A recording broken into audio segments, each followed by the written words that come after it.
Our demand freedom. You want freedom. I want freedom. जालिमों जवाब दो, उनका हिसाब दो। लाठी काली की सरकार नहीं चलेगी, नहीं चलेगी। ये लब हमारे बोलेंगे, कलम हमारे बोलेंगे, ये कैमरे सारे बोलेंगे, सच की खातर बोलेंगे, हर जबर के खिलाफ बोलेंगे। या ने देखा जिंदा है, या ने देखा जिंदा है।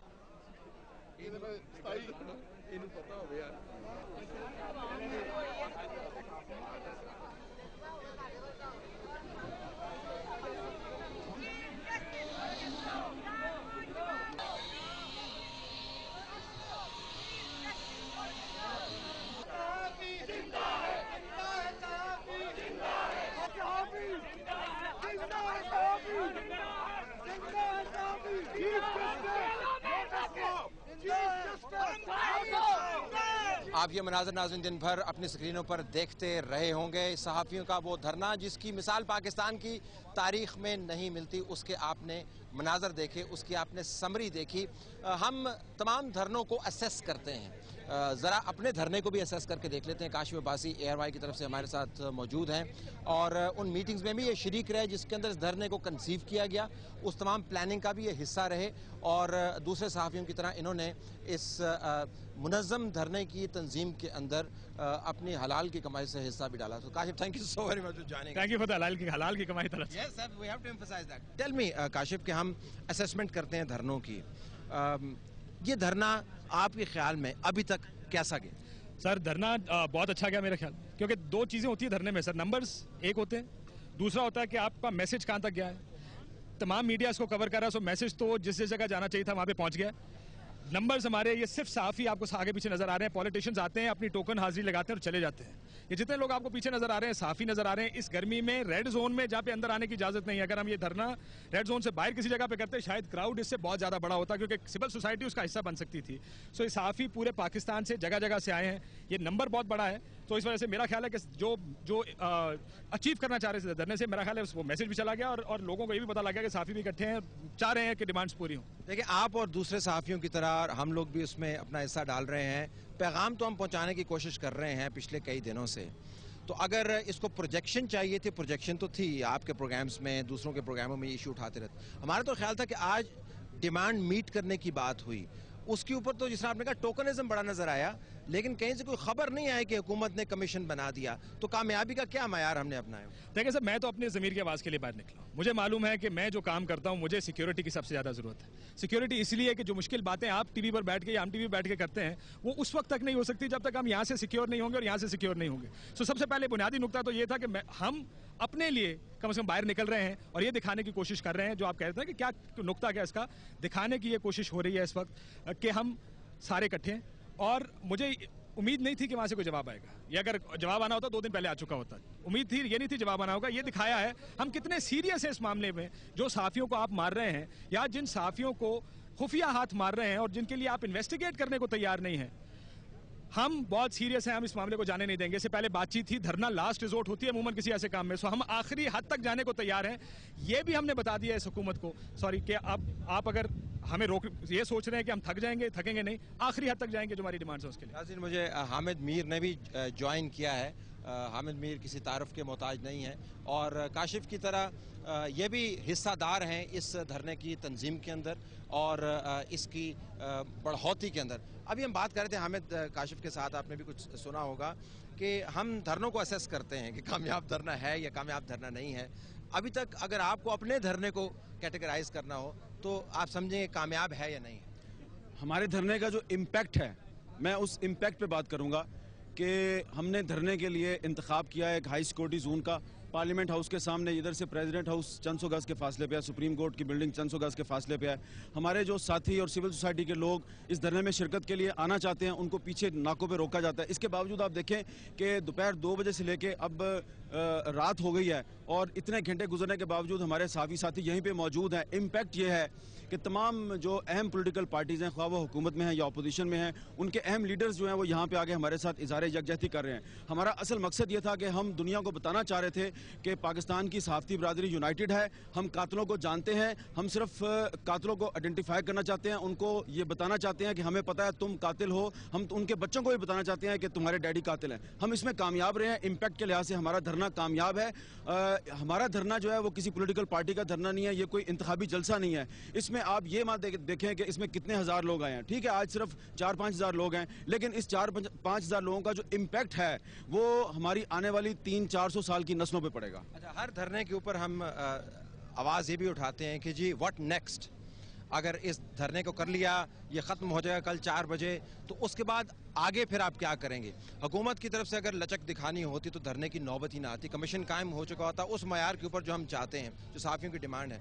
What next? देखिए ना, अगले दिन क्या करें? आज जो हमने दोपहर को पार्लियामेंट के दोनों ईवानों में किया, वज़ीर आज़म साहब सेनेट में खिताब करने आए, हमने प्रेस गैलरी से वॉकआउट कर दिया, वो वहाँ से भागे नेशनल असेंबली के हाउस में गए ताकि वहाँ खिताब करें, वहाँ पहुँचे, हमने वहाँ से भी वॉकआउट कर दिया। तो ठीक है, हम शायद धरना ना करें, लेकिन पार्लियामेंट हाउस की प्रेस गैलरी में वज़ीर आज़म जब भी आएंगे हम वॉकआउट करते रहेंगे और दुनिया को बताते रहेंगे कि we are not ready to listen this prime minister.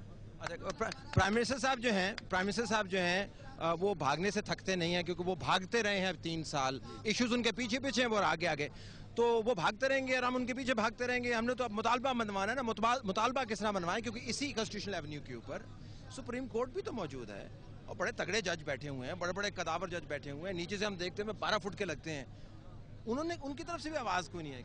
Sir वो अतीका ऑटो की शराब की बोतलों के में ज़्यादा फंसे हुए हैं, उनके पास इसके लिए शायद टाइम भी नहीं है। पहला नुकता तो ये, दूसरा हामिद साहब ने नुकता बड़ा अच्छा उठाया जो मैं पहले भी बात करता कि सिविल सोसाइटी नहीं है, हम लोग खुद हैं। तीसरा ये कि सर जो हम बोलते हैं ना टीवी पर बैठ के, आज उन लोगों को यह एहसास हो गया होगा कि इन्होंने चुप नहीं करना, शायद ये सोच रहे होंगे कि थक जाएंगे, चुप करके बैठ जाएंगे, कितना बोल लेंगे।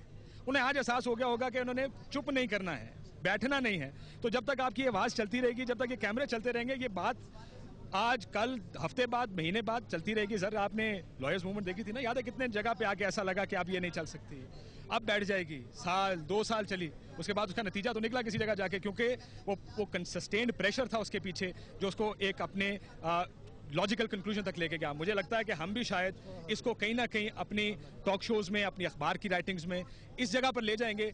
वो लोगों को अब ये एहसास जरूर हो गया है कि लोग सीरियस हैं, या तो उनको कुछ करना पड़ेगा, हमने क्या करना है तो हम जो कर रहे हैं वो तो कर रहे हैं, अब तो उनको कुछ करना पड़ेगा जो ये करने वाले हैं और जो उनको बचाने वाले हैं। पॉपुलर हुकूमतें या पॉपुलर पार्टीज लोगों के वोटों के पीछे भागती हैं, इलेक्शन से तकरीबन 1.25 साल दूर तमाम मीडिया की गुडविल हासिल कर सकते हैं, तमाम सहाफ़ियों की सपोर्ट हासिल कर सकते हैं, अपने पॉलिटिकल एजेंडे के लिए नहीं, लेकिन एक वैसे उनके साथ क्यों नहीं कर रही हुकूमत आपके ख्याल में? क्या किस चीज़ ने उनके हाथ पकड़े? ये बहुत अच्छा सवाल है और ये बड़ा ट्रिकी क्वेश्चन है, लेकिन मैं आपको इसका जवाब देना चाहता हूँ। ये सवाल मैंने भी बहुत दफ़ा सोचा और मैंने इस हुकूमत की अहम शख्सियात से ये सवाल पूछा। वो ये कहते हैं कि पाकिस्तान की जो सबसे बड़ी अपोजिशन पार्टी है, नवाज शरीफ साहब जिसके हेड हैं, वो फ़ौज के ख़िलाफ़ है और उनका अलायंस है सिंध और बलूचिस्तान के नेशनलिस्टों के साथ, वो भी फ़ौज के ख़िलाफ़ हैं। जबकि जितनी भी प्रो इस्टेब्लिशमेंट और प्रो मिलिट्री पार्टियां हैं, PMLQ है, MQM है, वो पीपल्स पार्टी के साथ मिल गई हैं। वो ये कहते हैं कि हमें यकीन दिला दिया गया है कि आप बेफिक्र हो जाएं, हमने नवाज शरीफ को और बलूचिस्तान और सिंध के नेशनलिस्टों को गवर्नमेंट में नहीं आने देना अगले इलेक्शन में, तो आप बेफिक्र हो जाएं। ये मीडिया आपको जितनी मर्जी गालियां निकाले, जितने मर्जी आपके स्कैंडल सामने लेके आए, जितनी मर्जी आप महंगाई करें, आप जितनी मर्जी लोड शेडिंग करें, आप बेफिक्र होके जो मर्जी करें, हम आपको दोबारा हुकूमत में लेके आएंगे। हम आपको दोबारा हुकूमत में लेके आएंगे। ये उस इस्टेब्लिशमेंट के हवाले से बात की जा रही है जिसने पिछले 3 साल के अंदर अपनी PR बढ़ाने के लिए मीडिया में बड़ा काम किया, एक इमेज बिल्ड करने का एहतमाम किया। अब किस किस्म की तस्वीर जारी होगी दुनिया के अंदर उस इस्टेब्लिशमेंट के बारे में? पाकिस्तान एक न्यूक्लियर पावर है, इर्द गिर्द हालात इतने ख़राब हैं, दुनिया इसके बारे में सवालिया निशान उठा रही है, इस निज़ाम के बारे में। और एक जो पब्लिक आर्टिकुलेशन का प्लेटफॉर्म है विच इज़ मीडिया, आखिरी प्लेटफॉर्म, वो भी इनके खिलाफ बात कर रहा है। What sort of a image is this establishment getting? आप तो इंटरनेशनल इमेज की बात करें जो कि बहुत बुरा है, हम जानते हैं, जो आजकल लिखा जा रहा है। आप डोमेस्टिक इमेज की बात करें सबसे पहले। यानी आज से पहले कब इस तरह की बातें टीवी पर बैठ के हुई थी? कब इस तरह लोगों ने SMS किए थे? कब इस तरह लोग गलियों में और सड़कों में बैठ के इस तरह की बातें इन इदारों के बारे में और एस्टेब्लिशमेंट के बारे में किया करते थे जो आज हो रही हैं? इमेज, ये इमेज है।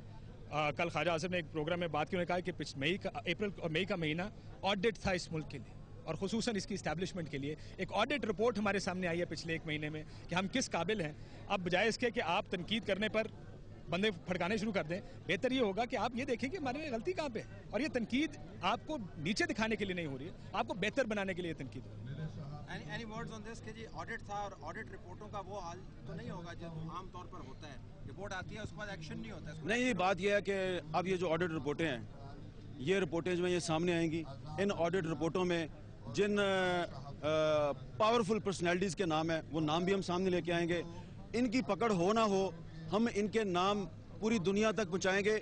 इनके बच्चों को बताएंगे कि डैडी कातिल भी हैं और डैडी करप्ट भी हैं, डैडी 2 नंबर हैं।